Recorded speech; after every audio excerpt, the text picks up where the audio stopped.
Podcast ini dirakam semasa Perintah Kawalan Pergerakan Berkuat Kuasa.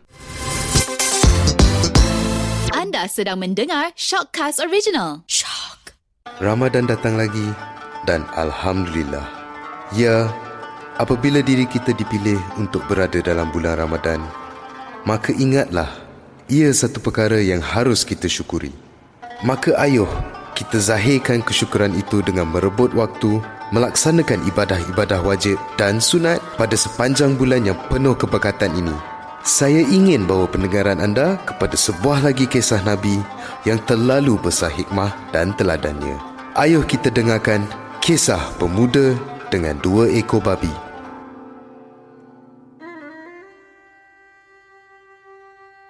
Tahukah kalian, Nabi Musa merupakan satu-satunya Nabi yang boleh bercakap dan berbicara terus dengan Allah Subhanahu Wa Taala. Setiap kali hendak bermunajat, Nabi Musa akan menuju ke Bukit Tursina. Di bawah langit membiru, disaksikan kepulan-kepulan awan yang mengapas. Di situlah dia akan berbicara dengan Allah Subhanahu Wa Taala. Nabi Musa sering bertanya pelbagai persoalan dan istimewanya, Allah Subhanahu Wa Taala akan menjawab pada waktu itu juga. Inilah kelebihannya yang tidak ada pada nabi-nabi lain. Maka tersebutlah kisah. Pada suatu hari, Nabi Musa telah bertanya kepada Allah Subhanahu Wa Taala, Ya Allah, siapakah orang di syurga nanti yang akan berjiran denganku? Maka Allah Subhanahu Wa Taala pun menjawab dengan menyebutkan nama insan tersebut, menyatakan nama kampung serta tempat tinggalnya. Setelah memperoleh jawapan, maka Nabi Musa pun segera turun dari Bukit Tursina lalu berjalan menuju ke tempat yang telah dinyatakan. Setelah beberapa hari menempuh perjalanan yang panjang, akhirnya sampai jua Nabi Musa ke tempat tersebut. Dengan pertolongan beberapa penduduk di situ, Nabi Musa berjaya bertemu dengan insan tersebut. Setelah memberi salam, beliau dipersilakan masuk dan duduk di ruang tamu. Anehnya, tuan rumah itu tidak melayan Nabi Musa. Sebaliknya, dia masuk ke sebuah bilik.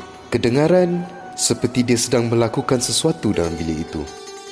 Tidak lama selepas itu, dia keluar sambil membawa seekor babi betina yang besar.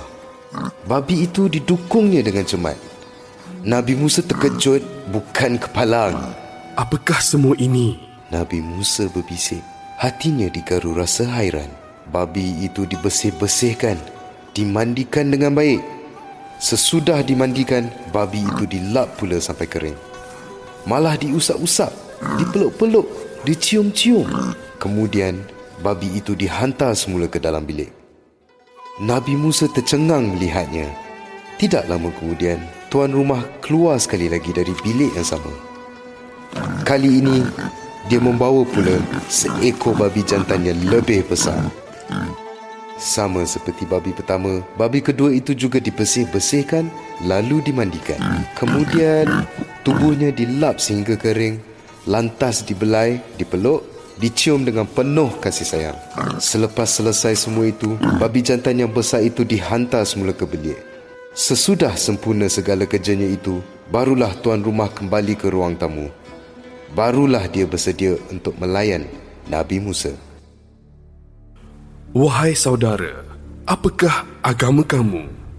Aku agama Tauhid. Jawab pemuda itu, iaitu merujuk kepada agama Islam.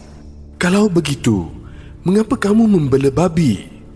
Kita tak boleh berbuat begitu. Wahai Tuan Hamba, kata pemuda itu dengan mata yang berkaca-kaca.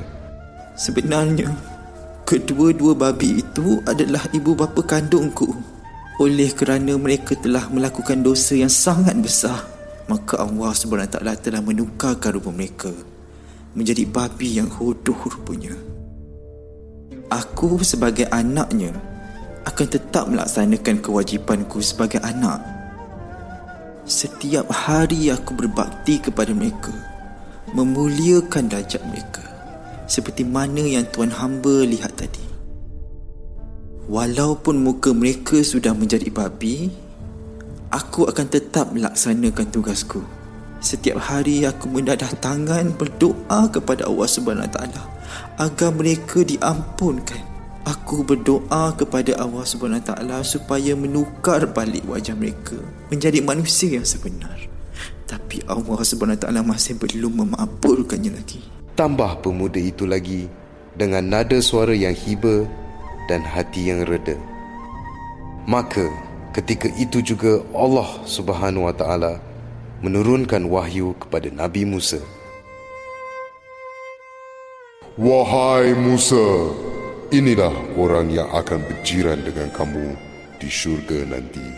Hasil baktinya sangat tinggi kepada kedua-dua ibu bapanya.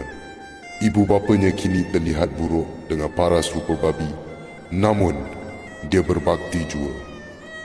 Oleh itu, kami naikkan makamnya sebagai anak yang soleh di sisi kami. Allah juga berfirman lagi yang bermaksud, Oleh kerana dia telah berada di makam anak yang soleh di sisi kami, maka kami angkat doanya. Tempat kedua-dua ibu bapanya yang telah kami sediakan di dalam neraka telah kami pindahkan ke dalam syurga. Masya Allah, alangkah indahnya janji Allah Subhanahu wa taala. Jadi, para pendengar, apakah pengajaran yang dapat kita ambil daripada peristiwa ini? Inilah keluarbiasaan dan kuasa keberkatan anak yang soleh. Bagaimana doa seorang anak yang soleh berupaya menebus khilaf dan dosa ibu bapanya.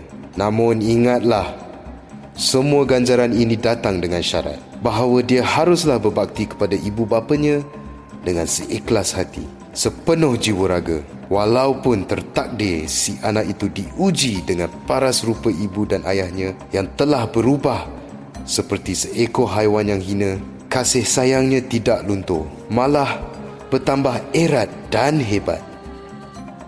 Apalagi yang harus kita tanamkan dalam diri kita?